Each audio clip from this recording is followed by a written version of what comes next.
Well, it's day 744 at the Republican National Convention. Seems like it. Actually, it's day 3.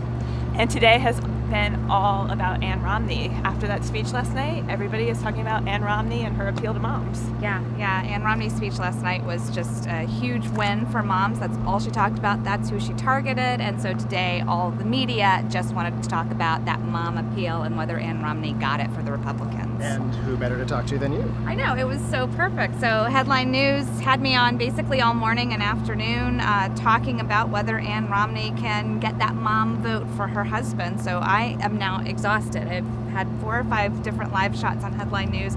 Really fun, really dramatic, and now I'm really tired. Well, we were up earlier than you because we got invited to the Ann Romney breakfast, which was great because we actually got to meet Jana Ryan, who no one has really seen that much of. So we got to see her, and we got to see Ann Romney's daughter's-in-law. And you said Jana was really nervous, which I thought was interesting. She seemed pretty nervous. She seemed nervous, she was stumbling over her words, and she kept it very short. I mean, it was probably about a 30-second speech, and she didn't seem super comfortable up there. It felt like maybe it was a practice run for when she's going to go out later and do bigger speeches and stump for the candidates. So. Yeah. Well, Ann Romney is a tough act to follow, so I'm sure she is. was feeling it She's this very morning. polished, and she made one remark about how last night had been the first night that she ever used a teleprompter, and that she has never used notes for a speech before.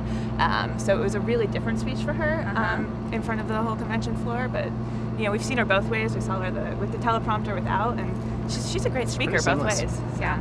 Yeah, I mean, I think for all of us, it's our first time covering a convention, and I think the big takeaway from the first couple days is covering a convention is really, really tiring. Yes. Like there's, the days seem to keep getting longer and the nights keep getting shorter. So it's all very exciting and interesting, but I think we're all feeling the effects of the campaign coverage at this point. We are. We're getting a lot of stories out of it, though, so that's cool. Great day of Ann Romney. Day of Ann. Day of Ann, and now we're going to try to get a little bit of rest before we hit the convention again tonight.